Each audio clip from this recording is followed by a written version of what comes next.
So today I want to talk about home equity and what that's done for people in the last 2 years. And if you aren't a homeowner, you want to stay tuned for this video because it's going to give you some really valuable information. And we're starting right now.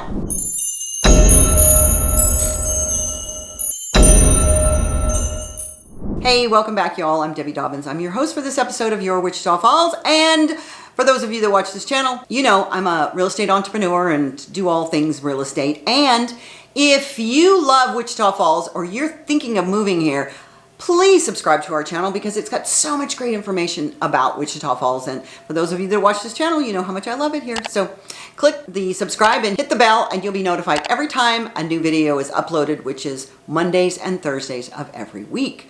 So I want to talk about that conversation around home equity. Home equity, for those of you that don't understand what home equity is, we're going to talk about that in a little bit more depth here.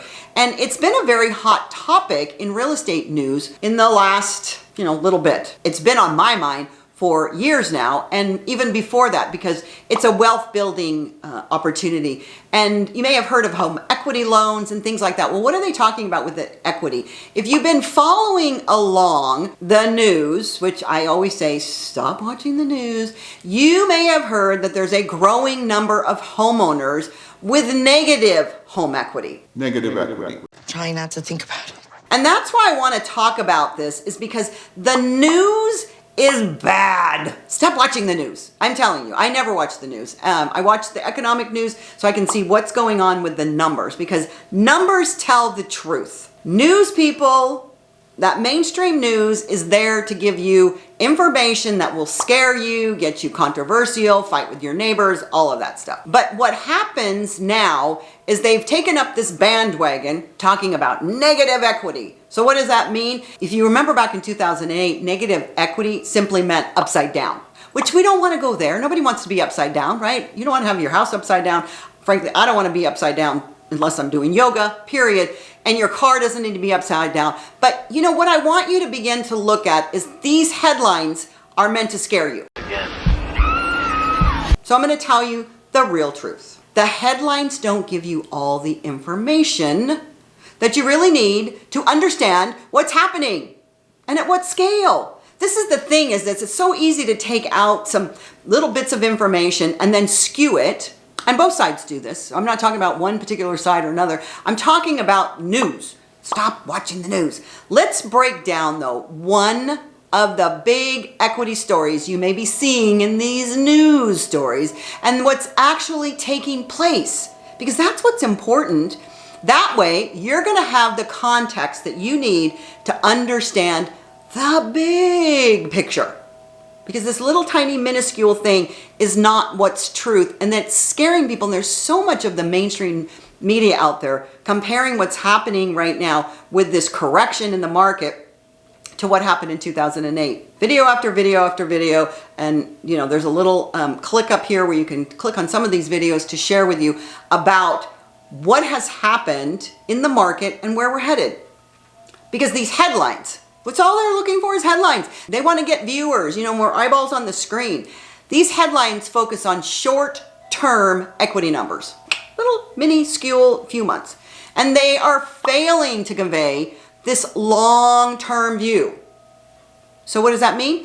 One piece of news circulating focused on the percentage of homes purchased in 2022 that are currently underwater. And now you can be underwater if your house is less than what you bought it for. It could be $1,000 less. It could be $5,000 less. And when you hear the word underwater, you're like, oh my God, I'm drowning. That's not what's happening. But the term underwater refers to a scenario where the homeowner owes more on the loan than the house is worth. Now, a lot of people paid cash, or they put 20% down, or those kind of things. So their houses are not underwater because they don't owe more than what the house is valued at. So I want you to keep in mind that the equity on the property is the difference between what you owe and what the house is worth. So if you paid cash or you have a substantial down payment, your equity is still there. It may be less than when you bought it, but you're not underwater. Underwater is just a term used to take a reference of a loan versus the value. So if you had a car and you owed more on the note than when you could sell the car for, then you're underwater. If you own your car for cash, you can sell it for whatever you want. So I want to keep in mind that this word underwater is a scary word, but it has a very specific meaning. And this was a huge issue in that housing market back in 2008. That's why it crashed. So many homeowners were so underwater, not because the market dipped, but it was a perfect storm back there as well. Because what they were doing is they were buying designer loans that was putting money back onto their principal of their mortgage. So their mortgage, rather than being paid down, was going up and up and up and up. And even the slightest change in value would put them underwater. So we're not in that market anymore. But it's much less significant today because people started out with equity. And so this media coverage right now is based loosely on a report from Black Knight. Black Knight is an organization that puts out data, which is I find fascinating. What you can do is extract the data and then make it spin however you want. The actual report from that source said this: of all homes purchased with a mortgage in 2022, 8% are now at least marginally underwater, and nearly 40% have less than 10% equity stakes in their homes. 10%, that's pretty good. That's pretty good. 40% have an equity stake. 8% are marginally underwater, marginally. But think about that. You're looking at loans across the board. You're looking at VA loans where they've added closing costs and funding fees. So the loan itself was higher than the value of the house that they bought it. And FHA loans, they are minimal amounts of down payment, and they may have increased the value or the purchase asking price of the home to include their closing costs. So a lot of times loans include things that the borrower should have paid for, but more or less the seller paid for them. So I want to really get with you that this marginal figure could be based on a lot of different things, not just the reduction in value of the homes. So let's unpack that just a little more and provide the bigger picture, this big picture. The data-bound report from Black Knight is talking specifically about homes purchased in 2022, but media headlines don't always mention that time frame. Of course they don't. They can't sell headlines at that point. But they also don't provide the surrounding context about how unusual of a year 2022 was for the housing market. And if you were in the housing market in 2022, even in the beginning of 2022, by this time in 2022, we're in January, the housing market had already increased 17%. That's crazy. I remember that statistic so vividly when we began the year with home prices increasing 17% before the first couple of months was even behind us. So in 2022, in that crazy market, that home price appreciation, went crazy. It was the top of the market. And it reached its max around March and April. I've said that before. But then the rate of appreciation has been slowing because, drum roll, the Fed got wind of it, and then they started raising interest rates. Goodbye, my lover. Goodbye, my friend. So the homeowners who bought their homes last year, right at the peak, because if you buy at the height of the market of anything, stocks, houses, cars, toys, it doesn't matter. You are going to pay more than market value. Truly, there were people buying houses because they wanted to buy houses at that time, and they thought the market was never coming down, so they wanted to get in.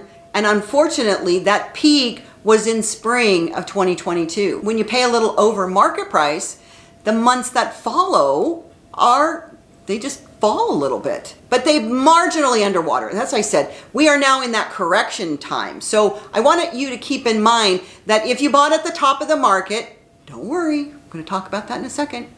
The qualifier marginally, though, I want to really just talk about this word marginally. It's another key to the piece of this puzzle that the media isn't telling you. It's not including in their coverage because, of course, it doesn't make fear. So what does that mean for those buyers who purchased a home in 2022? That's the important part. It's important to remember owning a home is a long-term investment. And it isn't just, owning it for 6 months unless you're a flipper. So what you want to do is look at it, even if it's a 3 to 5 month long-term investment, things will change in that period. It's not a short-term investment. It's not a short-term play. When headlines focus on the short-term view, this little window, they're not telling you the full story. So what's important is to know we peaked in spring of last year. We've having a correction, and for all accounts, for everybody that's really in the industry, we basically hit the lowest probably already. And I did a video and you can watch that. It's right here. But typically speaking, the longer you stay in your home, the more equity you build, right? How is that? Because you're paying down your loan. And if you got in on some really good interest rates at the top of that market and the rates were low, then you get to pay down your balance and gain more equity quicker. So home prices will appreciate. They always will. But the recent market conditions, you may not have gained significant equity right away if you bought then after the summer or you bought after the interest rates started going up. But if you own the home for just a few months, of course, that's what happens. Nobody can expect to make a ton of money unless we were in the crazy market that we were in, to buy a house and then own it for 3 or 4 or 6 months and then sell it and make a killing. But it's also true that many of these homeowners recently bought their homes. They're unlikely to be looking to sell. So there you go. This is a long-term game. You know, it's the long game that we're talking about. And I'm telling you, I've done a few videos on interest rates and equity and selling. So please peruse the channel. There's lots of information on here to give you that confidence that you need to become a buyer again. And also for the sellers, keep in mind that you too, if you sell your house, you can get what's called a 2-1 buy down. So don't let your feeling that you can't buy another house at the same interest rate that you have. We're never going back to 3%, but you can mitigate those with a 1, 2, or 3-year buy down, and the interest rate is 2 to 3% lower than what the market rate is to begin with. And I can tell you those rates are going down, so it's all good. Don't listen to the news. It's bad for your health. And there's 2 more videos coming up, so if you don't want to peruse the channel, just watch one of these. Learn about Wichita Falls, all about loans, all about mortgages, all about real estate.